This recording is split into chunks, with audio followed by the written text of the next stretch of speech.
माझा आवाज येतोय ना? हो येतोय. हां. मी पाटोदा नावाचं गाव आहे सेलूच्या जवळ. तिथं मॅट्रिक झालो.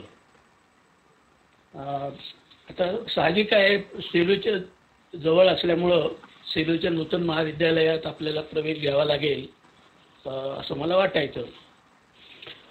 पण सुदैवाने माझे काका नानासाहेब दारासुरकर हे इथे नांदेडमध्ये सायन्स कॉलेजमध्ये डेमॉन्स्ट्रेटर होते. त्यांनी पत्र पाठवून मला तिथे बोलवून घेतलं आणि इथं माझ्याकडे राहा म्हणाले, इथे तुला पीपल्स कॉलेजमध्ये ॲडमिशन देऊ. आणि इथून माझ्या आयुष्याला एक वेगळं वळण लागलं असं मी म्हणेन. मी नांदेडला आलो, PUCला प्रवेश घेतला. त्या काळामध्ये मला थोडा इतिहास संशोधनाचा छंद लागला होता. म्हणजे माझ्याकडे काही नाणी होती, काही हस्तलिखितं होती. साहजिकच मी पहिल्यांदा तात्यासाहेब कानोलेंचा शोध घेत त्यांना जाऊन भेटलो. तात्यांची ओळख झाली. तात्यांच्याकडे जाऊन मी त्यांच्या संस्थेची काही कामं करू लागलो, गोदातीर इतिहास संशोधन मंडळाच्या. PUCला कुरुंदकर सर काही आम्हाला शिकवायला नव्हते, पण तात्यांच्याकडे म्हणजे आपण भेटावं कसं गुरुजींना हे मला काही समजत नव्हतं. म्हणजे त्यांना नुसतं पाहत होतो, पण भेटण्याची हिंमत होत नव्हती. आणि एक प्रसंग असा घडला की एका कॉलेजच्या वतीनं वादविवाद स्पर्धा जाहीर झाली. राजकारणी टिळक श्रेष्ठ की साहित्यिक टिळक श्रेष्ठ. तर मी तात्यांशी बोललो. तात्यांना म्हणालो, मला याच्यावर एखादं पुस्तक तुम्ही द्याल का, तुमच्याकडे असेल तर. ते म्हणाले, अरे कशाला पुस्तक पाहिजे, तू कुरुंदकरांना भेट, ते तुला सगळं सांगते. म्हटलं सर, तात्या माझी ओळख नाही त्यांची. ते म्हणून मी तुला चिठ्ठी देतो ना, तू चिठ्ठी घेऊन जा त्यांच्याकडे आणि ते तुला सांगतील. मग तात्यांनी चिठ्ठी दिली आणि मी दुसऱ्या दिवशी, त्यावेळेला प्राध्यापकांसाठी केबिन्स असायच्या, मी केबिनमध्ये जाऊन सरांना भेटलो. सरांनी ती चिठ्ठी वाचली आणि म्हणाले, तू या कॉलेजचा विद्यार्थी आहेस ना? मी म्हणलं हो. मग तात्याची कशाला शिफारस आणत बसला, असं म्हणून माझ्या समोर ती चिठ्ठी फाडून फेकून दिली आणि 1 वाजता ये म्हणाले मी इथे केबिनमध्येच. मी 1 वाजता गेलो. मग बस म्हणाले, कोणत्या बाजूने बोलणार आहेस? मला साहित्यिक टिळक श्रेष्ठ असं बोलायचे. घे लिहून म्हणाले. आणि जवळपास अर्धा पाऊण तास मला महत्त्वाचे मुद्दे ते कसे फुलवून सांगायचे वगैरे असं सांगितलं समजावून. मी ते मुद्दे लिहून घेतले. भाषण जसं जेवढं जमेल तसं लिहून घेतलं. त्या स्पर्धेत मला काही बक्षीस मिळालं नाही, पण गुरुजींची पहिली भेट अशा रीतीने झाली. आणि मग त्यानंतर मी BA हॅलो ओके. मग BA फर्स्ट इयरला असताना आम्हाला गुरुजी शिकवायला आले. म्हणजे आम्हाला भगत सर आणि कुरुंदकर सर असे दोघं शिकवायला होते ऐच्छिक मराठीला. कुरुंदकर सर आम्हाला प्राचीन मराठी गद्य हे पुस्तक शिकवत असत आणि इतकं रेखीव आणि अप्रतिम शिकवणं असायचं. त्यांचं तास कधी बुडू नये असं वाटायचं. आणि मी सांगतो, मला मध्ययुगीन साहित्याची किंवा मानवभाव वाङ्मयाची आवड त्यांच्या शिकवण्यामुळे लागली. पण तुमच्या MAच्या इतिहासाचा MA इतिहास केलं तर तुम्ही त्याच्या ऍडमिशनचा काहीतरी एक इंटरेस्टिंग किस्सा. हो. मी 2 वर्ष इथे काढल्यानंतर माझ्या काकांना लेक्चररशिप मिळाली बीडला, नवगण कॉलेजमध्ये. साहजिकच मला त्यांच्यासोबत बीडला जावं लागलं. पण मी बीडला जरी असलो तरी मी अधूनमधून सरांना येऊन भेटायचो. सुट्टीमध्ये जेव्हा इकडे यायचो तेव्हा संपर्क ठेवायचो, पत्र पाठवायचो, त्याची उत्तरही सर द्यायचे. आमचा संपर्क होता. 75 साली BA पास झाल्यानंतर मी गुरुजींच्याकडे गेलो आणि म्हटलं, सर माझं BA झालं, आता मी पुढे काय करू? तर ते म्हणाले, इतिहासात MA कर. म्हटलं, सर मला मराठीमध्ये MA करायचं आहे. मला तुझं ठरवलेलंच तर विचारतोस कशाला म्हणाले, जा तिकडे जसं काय पाहिजे ते कर म्हणाले. मग मी सांगतो, दुसऱ्या दिवशी मी यशवंत कॉलेजला जाऊन प्रॉस्पेक्टस आणलं आणि MA इतिहासाला प्रवेश घेतला. मग सांगायला गेल्यावर ठीक आहे म्हणाले. मग ट्युशन फीसचं काय केलंस? म्हणजे ट्युशन फीस मला माफ होत नाही, वडील माझे माध्यमिक शिक्षक आहेत आणि फीस माफ होते फक्त प्राथमिक शिक्षकांच्या पाल्यांना. ठीक आहे म्हणाले, तू असं कर, मी चिठ्ठी देतो म्हैसेकरांना, ती नेऊन दे, मग ते काय निरोप देतील ते मला सांग. त्या चिठ्ठीमध्ये फक्त मला भेटायला यायचे तर वेळ द्या असं लिहिलेलं होतं. मी ती चिठ्ठी म्हैसेकरांना दिली.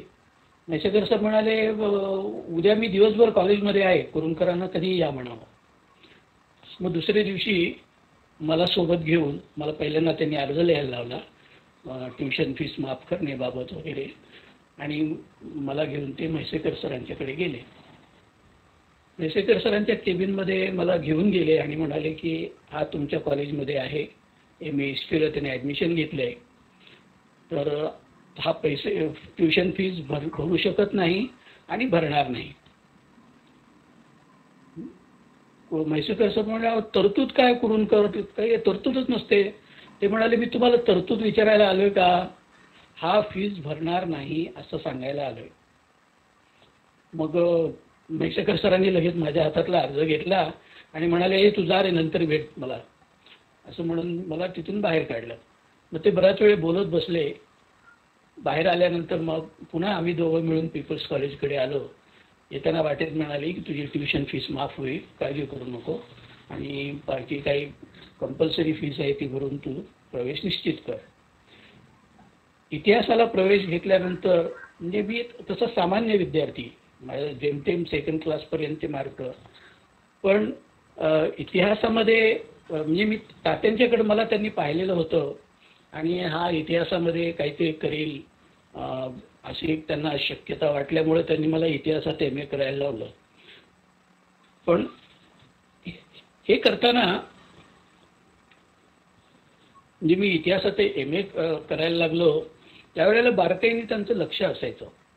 एकतर इंग्रजी मीडियममधून, मी मराठीमध्ये शिकून खेड्यातून आलेला पण तू काय वाचतो आहेस, कुठपर्यंत अभ्यासक्रम आलेला आहे, ते बारकाईने विचारायचे. मला एक प्रसंग आठवतो, MA हिस्ट्री चालू असताना एकदा मी दुपारी 4च्या सुमारास त्यांच्याकडे गेलो आणि ते शबनम बॅग घेऊन बाहेर निघाले होते. ते म्हणाले, काय तुला वेळ आहे का? म्हटलं हो, माझे रूम पार्टनर्स आहेत, त्यांना फक्त सांगून येतो. ते म्हणाले, चल आपण जाऊ अहमदपूरला माझं व्याख्यान आहे, तर आपण जाऊन रात्री परत येऊ. मी खोलीवर जाऊन माझ्या मित्रांना निरोप दिला आणि सोबत त्यांच्या बसमध्ये बसून अहमदपूरला गेलो. अहमदपूरला मसापची शाखा काहीतरी त्याचं उद्घाटन होतं. मला सुधीर गव्हाणे तिथं होते असं आठवत आहे आणि त्यांचं फार अप्रतिम व्याख्यान झालं. पण माझा फायदा झाला तो वेगळाच. जाताना वाटेत ते असं म्हणाले की सध्या काय शिकवणं चालू आहे कॉलेजमध्ये? म्हणलं युरोपच्या इतिहासात फ्रेंच राज्यक्रांती चालू आहे. ठीक आहे म्हणाले. मग आणि तुम्हाला सांगतो जे अहमदपूर येईपर्यंत त्यांनी संपूर्ण फ्रेंच राज्यक्रांती त्यातले सगळे घटनाक्रम ते सविस्तर मला समजावून सांगितले आणि इतके छान सांगितले की अगदी ते फिट बसले डोक्यामध्ये. काय म्हणजे इकडे आम्हाला शिकवायलाही चांगलेच लोक होते, पण मराठीमध्ये ते सगळं समजून घेणं. आता उदाहरणार्थ पंडित जवाहरलाल नेहरू यांचं परराष्ट्र धोरण असा एक भाग आमच्या इतिहासाच्या अभ्यासक्रमात होता. मला गुरुजींनी तो सुद्धा इतका व्यवस्थित समजावून सांगितला. पण तुम्ही नोकरी सगळी तुम्ही मराठीचे प्राध्यापक म्हणून केली? हां, काय झालं, मी MA हिस्ट्री झालो 1977ला आणि मी विद्यापीठात पहिला आलो. अच्छा. हां, विद्यापीठात पहिला आलो. म्हणजे अभ्यासाची जिद्दच अशी काही गुरुजींनी निर्माण केली की मला ते शक्य झालं. विद्यापीठात पहिला आल्यानंतर पेढे घेऊन मी गुरुजींकडे गेलो आणि त्यावेळेला गुरुजी असं म्हणाले की भाटिया सर वारल्यामुळं आपल्याकडे ज्युनियरला एक जागा झालेली आहे, तू अर्ज करून बघ. खरं म्हणजे BEd कंपल्सरी असतं, पण तू विद्यापीठात पहिला आहेस, कदाचित विचार होईल. गाडगीळ सर प्राचार्य होते तेव्हा. मग मी अर्ज केला. तोपर्यंत मेमो माझा आलेला नव्हता, कारण मेमो यायला त्या काळात खूप वेळ लागायचा. दुलेकर सर मागे म्हणाले की ते स्वतः आल्यानंतर त्यांनी ते मेमोचं प्रकरण हाती घेतलं. लुलेकर सर पुढे परीक्षा विभागात जेव्हा आले तेव्हा त्यांनी मग हे सगळं सुरळीत केलं. पण त्या मेमो माझा आलेला नव्हता. पेपरमध्ये बातमी होती, माझा फोटो बिटो छापून आलेला होता, ते जोडून मी अर्ज केला आणि इंटरव्ह्यू झाले. इंटरव्ह्यूमध्ये गाडगीळ सर इंटरव्ह्यू घ्यायला होते, गांधवे मामा होते, त्यानंतर हे केशवन सर होते आणि जीवनराव बोधनकर होते. बाकीचे सगळे कॅन्डिडेट BEd झालेले, मी एकटाच नॉन BEd असा होतो. पण माझी निवड झाली. इंटरव्ह्यू कसून घेतला गेला आणि माझी निवड झाली. मी पीपल्स कॉलेजमध्ये जॉईन झालो इतिहासाचा ज्युनियर कॉलेजला प्राध्यापक म्हणून, आणि त्यानंतर 7च दिवसांनी कुरुंदकर सर प्राचार्य झाले. अरे वा. म्हणजे कुरुंदकर सरांचा प्राचार्य पदाचा पूर्ण काळ मी ज्युनियर कॉलेजमध्ये त्यांचा सहकारी म्हणून राहिलेलो आहे. आता राणीने चार्टवरती एक मेसेज टाकलाय की तुम्ही आणलेले कुठल्या तरी परीक्षेचे पेढे खाल्ल्याचं मला आठवत आहे, असं ती म्हणते.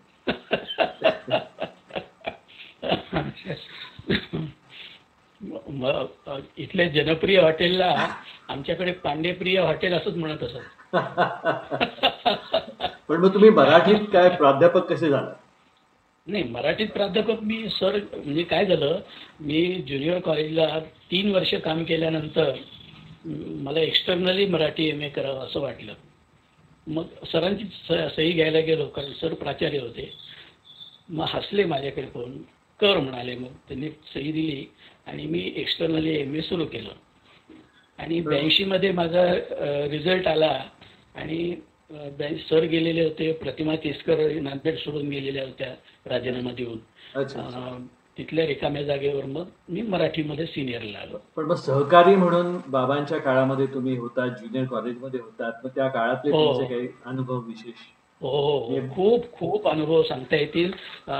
मी प्रशासनाचा त्यांचा संपूर्ण कालावधी मी पाहिलेला आहे. आणि मी सांगतो, प्रशासक म्हणून कुरुंदकर सर, आता ते कसं असतं, प्रत्येक प्राचार्याच्या काळात एक विरोधी गट कुणीतरी असतोच. कुरुंदकर सरांचा काळही त्याला अपवाद नव्हता. एक कुरुंदकर विरोधी गट असा होताच. पण कुरुंदकर सरांनी कधी कुणाबद्दल आकस बाळगलेला नाही. कधी विनाकारण कुणालाही त्रास दिलेला नाही. जे झटायला गेले त्यांना त्यांनी प्रसाद दिल्याशिवाय राहिला नाही. पण विनाकारण म्हणजे याचं एक सर्वोत्तम उदाहरण आहे डॉक्टर सुधाकर देशपांडे यांचं आत्मचरित्र. डॉक्टर सुधाकर देशपांडे हे यांची वैचारिक मतभेद होते. कॉलेजमध्ये कुरुंदकर विरोधी गटाचे ते नेते मानले जात आणि मतभेद असाय टोकाचे. स्टाफरूममध्ये सतत त्यांच्या वादविवाद होत असत. पण सुधाकर देशपांडेंचं आत्मचरित्र आपण जर वाचलं तर त्यांनी स्पष्टपणे असं म्हटलेलं आहे की मला कुरुंदकरांच्या प्राचार्य पदाच्या काळात कोणत्याही प्रकारचा जाच झाला नाही किंवा कुठल्याही प्रकारचा त्रास झाला नाही. हे असं आणि सगळ्यांच्या बाबतीत होतं. त्यामुळे प्रशासक ते उत्कृष्ट होतेच, काही प्रश्नच नाही. आता बाबा नोकरी करायला म्हणजे व्याख्यानासाठी गावोगाव फिरत असत आणि मग त्याच्यातून लेक्चर्स घेणे, मग कॉलेजमध्ये उपक्रम, सगळ्यामध्ये. आता पहा, कॉलेज प्राचार्य असताना काय किंवा आधी काय, कुठे जरी ते व्याख्यानाला गेलेले असले तरी त्यांनी कधी तास चुकवला नाही. म्हणजे अनेक विद्यार्थी याची साक्ष देतील माझ्या सकट की आता पुण्याला गुरुजींचं व्याख्यान आहे अशी आम्ही कुठेतरी बातमी वाचायचो. आता गुरुजी पुण्याहून काय येणार आणि दुसऱ्या दिवशी सकाळी 7:30च्या तासाला गुरुजी वर्गामध्ये हजर असायचे. हे शिकवण्याचं त्यांना व्यसनच होतं. म्हणजे घरी दारी अखंड चालूच असायचं. म्हणजे वर्गातलं शिक्षण आणि लोकशिक्षण हे सतत चालू असायचं. त्यामुळं मी या माझ्या प्राचार्य पदाच्या त्यांच्या या काळामध्ये ना मला एक मोठी हृदय आठवण सांगावीशी वाटते. ती म्हणजे कोणताही थोर माणूस मरण पावला की आम्हाला आनंद व्हायचा. आता चला श्रद्धांजलीचा कार्यक्रम होईल आणि गुरुजींचं अप्रतिम व्याख्यान ऐकायला मिळेल. म्हणजे मला आठवतंय नासी फडके यांचा मृत्यू झाला आणि नासी फडकेंची श्रद्धांजली सभा. आमचे सावरगावकर सर स्टाफ सेक्रेटरी होते. ते लगेच बोलवायचे त्यांना आणि म्हणायचे की नोटीस काढ, आपल्याला फडक्यांना श्रद्धांजली घ्यायची. आता फडक्यांना श्रद्धांजली धाराणी घाटमध्ये इतकं सडकून टीका केलेली आहे फडक्यांवर. आता इथं श्रद्धांजलीच्या सभेत ते काय बोलतात याचं थोडंसं टेन्शनच आलेलं होतं. पण ते श्रद्धांजलीचं भाषण इतकं अपूर्व होतं. म्हणजे पताका स्थानांची संकल्पना जी आपली भारतीय रसशास्त्रातली आहे ती सांगून फडक्यांच्या कादंबरीमध्ये पताका स्थानं कशी असतात याची इतकी अप्रतिम मांडणी गुरुजींनी केली की त्या काळामध्ये कुठे आम्हाला याची कुठली सोय नव्हती. ती सगळी व्याख्यानं ध्वनिमुद्रित व्हायला पाहिजे होती. खरं म्हणजे फार मोठा ठेवा गमावल्यासारखं वाटतं. आणखी एक आठवतं, एक विद्यार्थ्यांसाठी व्ह्यू आणि काउंटर व्ह्यू हा दोन्हीही कसा मांडायचा हे त्यातून खरं शिकत. आणखी कुठली आठवण सांगताय तुम्ही म्हणाला? नाही, श्रद्धांजलीचे सांगत होतो. म्हणजे लॉर्ड माउंटबॅटन यांचा त्या काळामध्ये कधीतरी मृत्यू झाला की लगेच त्यांनी सांगितलं आपल्याला लॉर्ड माउंटबॅटनला श्रद्धांजली व्हायची. आणि लॉर्ड माउंटबॅटन जे शेवटचे व्हाईसरॉय होते त्यांना श्रद्धांजलीचं 1.5 तास व्याख्यान त्या निमित्तानं गुरुजींनी आम्हाला दिलं. म्हणजे सगळे स्टाफ विद्यार्थी सगळे असायचे. आणि भारतीय स्वातंत्र्य चळवळीमध्ये लॉर्ड माउंटबॅटनचं योगदान काय आहे हे विस्तारानं त्यांनी समजावून सांगितलं. अशा असंख्य आठवणी आहेत. म्हणजे एखादा प्राध्यापक PhD झाला की गुरुजी त्याचा PhD प्रबंध वाचून त्याचं महत्त्व विशद करणारं व्याख्यान देत असत. म्हणजे तो नुसता सत्काराचा समारंभ नसे, ते गुरुजींचं व्याख्यान असायचं. डॉक्टर सुधाकर देशपांडे यांनाच त्या काळामध्ये PhD पदवी मिळाली तेव्हा त्यांचं ते इतिहासामध्ये PhD होते, जरी इंग्रजी विभाग प्रमुख असले तरी. किंगशिप इन एन्शंट इंडिया असा काहीतरी विषय होता. मला आठवतं या सत्कार समारंभात त्यांच्या PhDच्या विषयावर कुरुंदकर गुरुजींनी जवळपास तासभर व्याख्यान दिलं. त्याचं काय महत्त्व आहे त्या विषयाचं, त्यांनी केलेला अभ्यास किती मौलिक स्वरूपाचा आहे हे सगळं सांगून मग त्यांचा सत्कार केला. असे अनेक प्रसंग सांगता येतील त्यांच्या त्या प्रशासनाच्या काळातले. माझ्या वैयक्तिक जीवनामध्ये तर किती प्रकारे त्यांनी मदत करावी. म्हणजे आपला मुलगा असावा, मुलाशी जितक्या सौहार्दानं वागावं इतकं ते आम्हा विद्यार्थ्यांशी वागत होते. आणि मी एकटाच नाही, असंख्य विद्यार्थी आहेत. मला खरं प्रश्न पडतो नाही, मोठं खरंच म्हणजे आश्चर्य वाटावं असं आहे. म्हणजे आपल्या विद्यार्थ्याच्या वैयक्तिक जीवनातले प्रश्न जे असतील त्यांची अशी नुसती औपचारिक संवेदना दाखवणं नव्हे किंवा औपचारिक संवेदना व्यक्त करणं नव्हे, तर तिथे जितकी शक्य होईल तितकी मदत करायची, मदतीला जायचं, हे गुरुजींचं धोरण असायचंच. त्याच्यात तुम्ही बाबांचं कधी डिक्टेशन लिहून घेतलं का? लेखनिक नरसिंग देशमुखांची फरमाईश आहे की तुम्ही लेखनिक म्हणून तुमचा काय अनुभव आहे तर सांगा. हो सांगतो. आकलन मधले लेख जे दिवाळी अंकात पाठवले गेले ना ते लेख मी लिहिलेले आहेत. म्हणजे त्याचं लेखनिक मी म्हणून मी होतो. माझं अक्षर जरा बऱ्यापैकी होतं, ह्रस्व दीर्घ बऱ्यापैकी होतं. गुरुजींचं लेखनिक म्हणून काम करताना एक नियम होता की ठरलेल्या वेळेला जावं लागेल. म्हणजे 5 मिनिटं उशीर झालेलाही चालत नसे, 5 मिनिटं लवकर गेलेलेही चालत नसे. बरोबर 6ला वेळ दिली असेल तर 6 म्हणजे 6ला तिथे हजर राहायचं. आणि तिथं मग ती तिने वेळ मोकळी ठेवलेली असायची. त्यांच्या खोलीमध्ये एक मेज असायचं लाकडी, ते आम्हाला लेखनिकांना दिलं जायचं. आणि मग ते स्वतः उभं राहून असं खोलीमध्ये फेऱ्या घालत संथपणे डिक्टेट करायचे. अच्छा, एक म्हणजे हा नाही ठीक आहे, तुमचा मुद्दा पूर्ण. नाही, एक मी मोठं आश्चर्याने अनुभवलेलं आहे की माझं अक्षर थोडं टपोरं होतं, मोठं होतं. आता किती साधारण एक 10-12 ओळीचा मजकूर शिल्लक राहिलेला आहे असं ते फिरता फिरता बघायचे. आणि बरोबर शेवटच्या ओळीपर्यंत येईल इथपर्यंत त्यांचं डिक्टेशन चालायचं. ते पान संपलं की डिक्टेशन संपायचं, मग रेग मारायची आणि मग निघून जायचं. बोलतो गुरुजी असताना 1981च्या जूनमध्ये आम्ही स्वानंद नावाचं एक नियतकालिक काढलं. अनियतकालिक म्हणजे चक्रमुद्रित असं म्हणता येईल. त्याच्यामध्ये श्याम उमरेकर, भालचंद्र सर देशपांडे, विजय गंगाखेडकर, शांताराम केळकीकर असा एक आमचा ग्रुप होता. मधुकर धर्मापुरीकर नंतर आले, नंदू मेघदे होता. आमचं एक मित्रमंडळ, मग त्याला स्वानंद मित्रमंडळ असं नाव दिलं. स्वानंद मित्रमंडळ असं आम्ही सुरू केलं. कुरुंदकर सर, दत्ता भगत सर आणि एकनाथ महाराज खडकेकर असे तिघे आमचे मार्गदर्शक होते. आम्ही उपक्रमांना सुरुवात केली.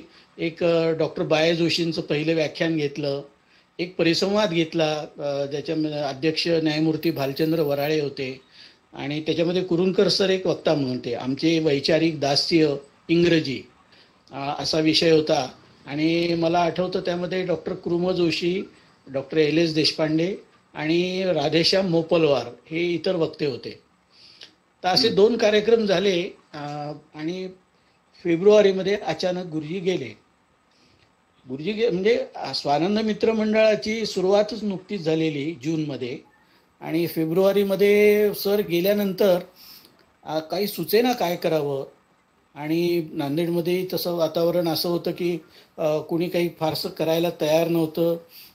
जे एक प्रतिष्ठान जाहीर झालं होतं त्याला कुरुंदकर काकूंनीच जाहीरपणे विरोध केला होता वगैरे वगैरे. मग आम्ही मासिक स्मृतिदिन सुरू केले. कुरुंदकरांच्या, गुरुजींच्या मासिक स्मृतिदिनी एक कार्यक्रम, असे वर्षभर कार्यक्रम चालवले. आणि मग 1983 साली पहिली कुरुंदकर व्याख्यानमाला घेतली, ज्याला दुर्गाबाई भागवत आणि गंगाधर गाडगीळ आलेले होते. तिथून पुढे कुरुंदकर व्याख्यानमाला सुरू झाली. तेव्हा स्वानंदची स्थापना गुरुजींच्या हस्तेच त्यांच्या हयातीतच झालेली आहे, ही मला फक्त इथे नोंदवायचं होतं. ओके.